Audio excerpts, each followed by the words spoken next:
Good weekend of football, wasn't it? Oh, wow. I mean, just wow. Can I ask, you went to the bridge, yeah? I went to the bridge. What was it like with fans back? Oh, just amazing. Electric.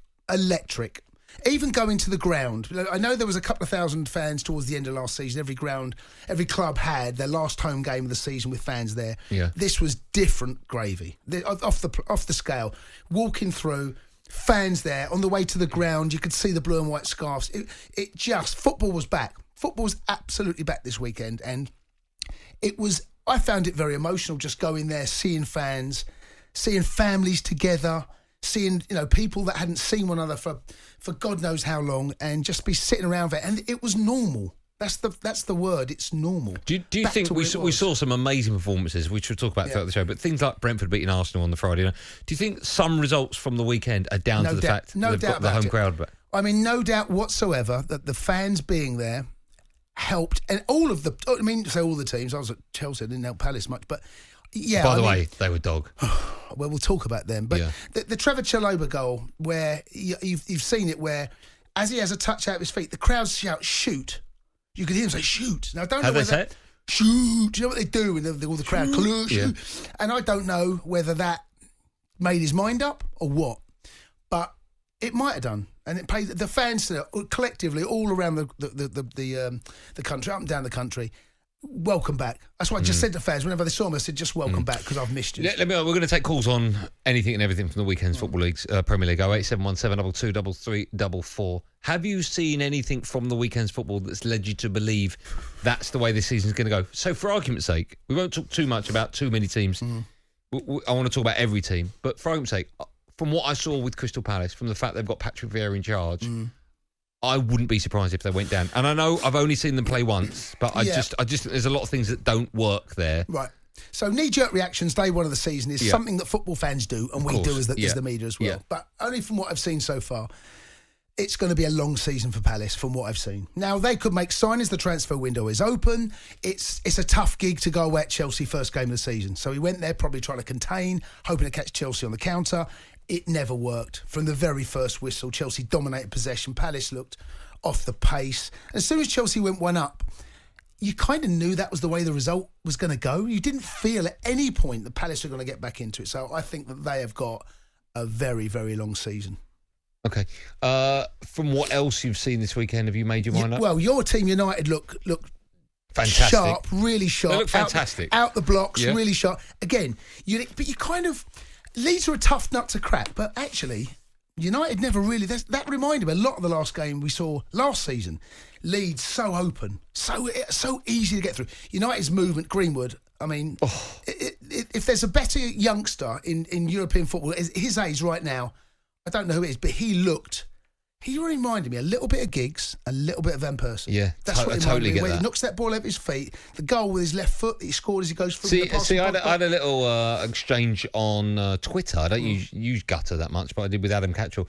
He said something like the pass from Pogba was exquisite. Yeah. The finish was good, and I was like, no, they were both equally fantastic. All of United's goals were brilliant. Even Fernandes, you look at his goals, all of them, he's still got a bit to do.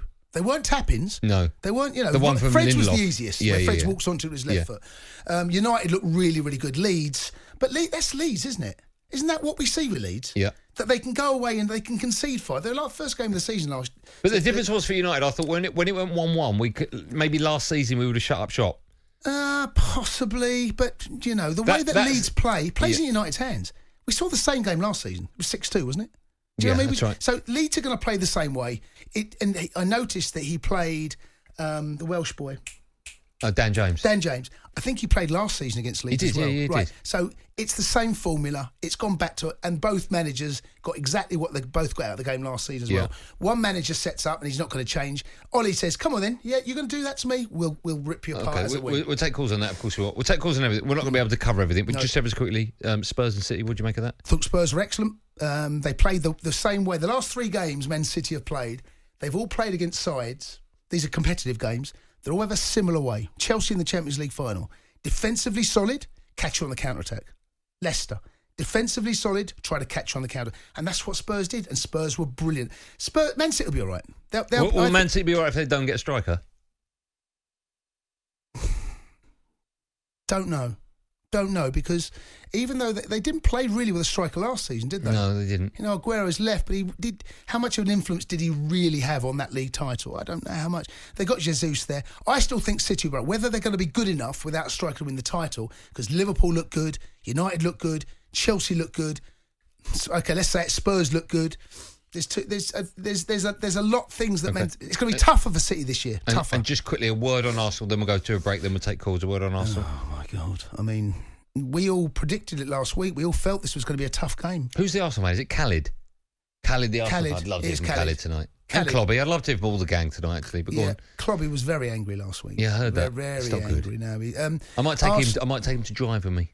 Take him. Okay. Take him. Just on Arsenal, they were weak and feeble all over the pitch. Okay. Arteta, will he be there after Christmas?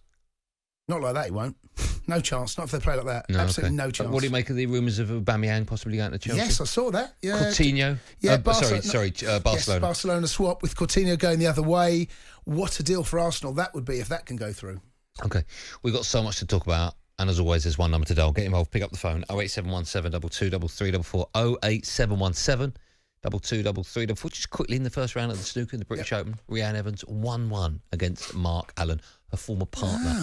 First of three. Yeah, interesting stuff. We'll keep you up to date with that. That's cricket. Nearly. 08717 22 3344. You listen to me, Andy Goldstein, Jason Cundy on the Sports Bar on talkSPORT in partnership with Bet365. The Sports Bar with Andy Goldstein and Jason Cundy. Monday to Thursday night from 10 on AM, on DAB, via the talkSPORT app and on your smart speaker. talkSPORT.